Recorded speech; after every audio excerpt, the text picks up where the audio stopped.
Welcome to At Home with Music. I'm Leon Olguin. We've been working with basic chord progressions and learning how to play them in every key. And most of them we're using like the 1 chord and the 4 and the 5 and back to the 1 and so on. What we're going to be doing in this video is using chord progressions that employ the circle of fifths. Now you might remember the circle of fifths. Here's a picture of it. And you've got C on the top, and then it goes G, D, A, E, and so on. And these represent not only notes, but also represent chords and key signatures. And so we're going to use each one of these notes to represent a major chord. When we are in the key of C, for example, C is the 1 chord, G is the 5, so you're going right over there to the next chord as you're going clockwise on the circle. And then if you go back 1, you have F. So now we have the 3 basic chords in the key of C. C, G, F, C. Or actually it even sounds better if you play it C, F, G, C. Now if you move over 1, you're in G, and if you go to the chord immediately next to it, going clockwise on the circle, that's D. So in the key of G, this would be the 5 chord. G is 1, D is 5. If you go back 1, C is now the 4 chord. So G, C, D, G. There's a basic chord progression. Now you can keep going all the way around the circle. If you start in the key of D, then G becomes the 4, A becomes the 5, and D is 1. You can also label these as the tonic, subdominant, because it wants to lead to the dominant, which in turn leads you back to the 1. So tonic, subdominant, dominant, tonic. And you can keep going, as I say, all the way around the circle. If you start on A, you've got A as the tonic, or the 1 chord, and then D as the 4 chord, or the subdominant, and then E as the 5 chord, or the dominant, and then back to A.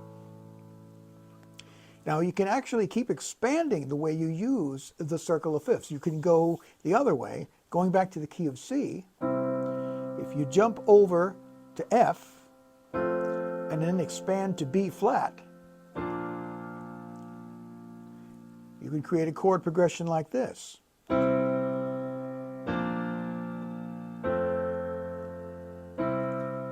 So you're going from C to B flat, which is the flat 7 chord, and then F, which is the subdominant, and then it resolves back to C. So this sounds like a typical rock and roll song. Probably the most famous example of this, if we switch over to the key of F, the Beatles at the end of Hey Jude.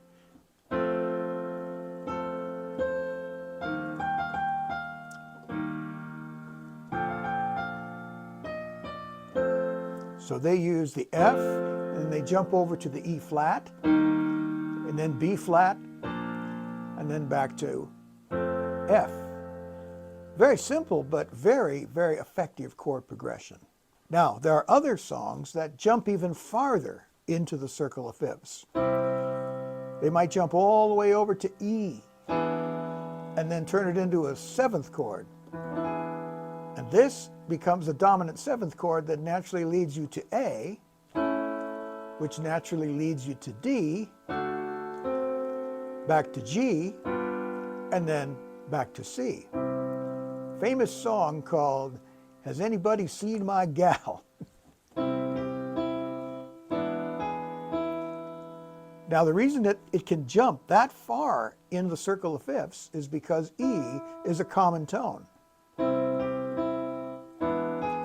And then that leads you to the A7, and And then you've got to go from here to D7,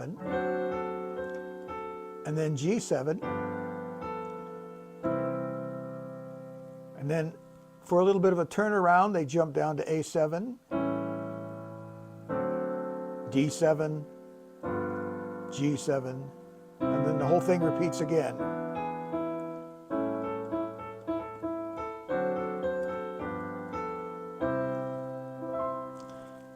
And then, interestingly enough, the middle 8 does the same thing again.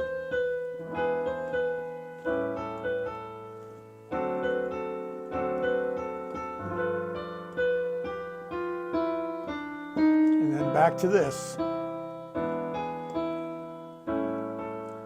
So that's a very famous progression that employs the circle of fifths.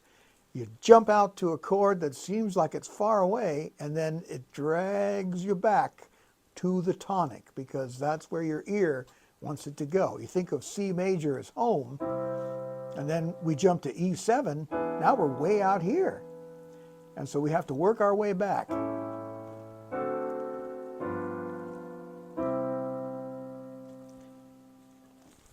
So there's a chord progression that uses the circle of fifths. And you can actually begin transposing this into other keys. So say, for example, you start on G.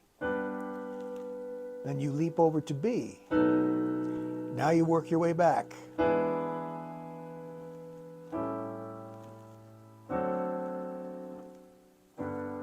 Now that we're in the key of G, I'm going to take a very famous hymn, and I will show you how the chord progression in this hymn uses the circle of fifths. This is a famous hymn called Softly and Tenderly. It starts out in the key of G and just goes to C, back to G. Now watch what happens here. There's A7. So we've jumped from G to A. Now we were a little bit ways from home. We've got to lead ourselves back. So we end up on D. And now it repeats again. Goes to C. And then back to G. It's very common progression here.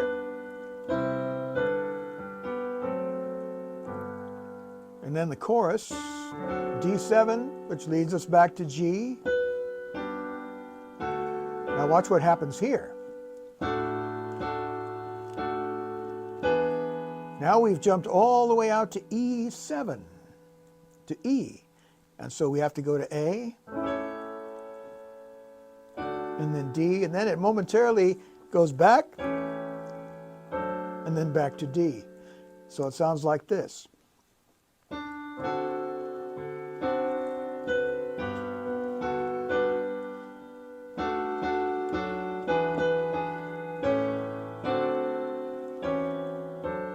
And then we're back to just the original G major progression. It goes to C, G, and then C, and then back to G, D7, G. But it's those venturing out further into the circle of fifths that gives this particular hymn tune, which is very famous. If maybe you've sung this in church at some point, it gives it a little bit of extra flavor. Especially that chord right there. That's the high point of the chorus. And interestingly enough, it matches what the words are saying. Come home, ye who are weary. You're weary, you're far from home. We've got to come back. And so we come back via A7, D7, and now we're back home again. That's called word painting, by the way, in songwriting terms. So there you go. There's some progressions that use the circle of fifths. Now what you can do with this is, say for example, play this progression where it jumps to E7, goes to A7, then D7, G7, and then C. And now play that same progression in the key of G.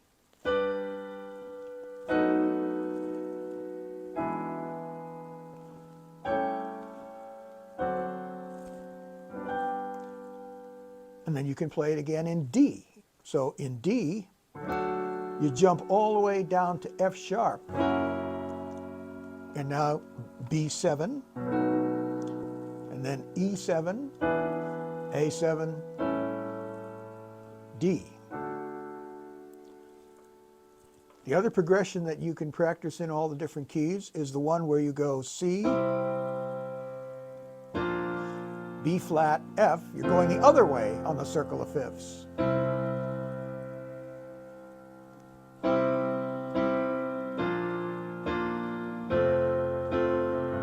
Now you can play it in F. Now you're playing the Beatles song.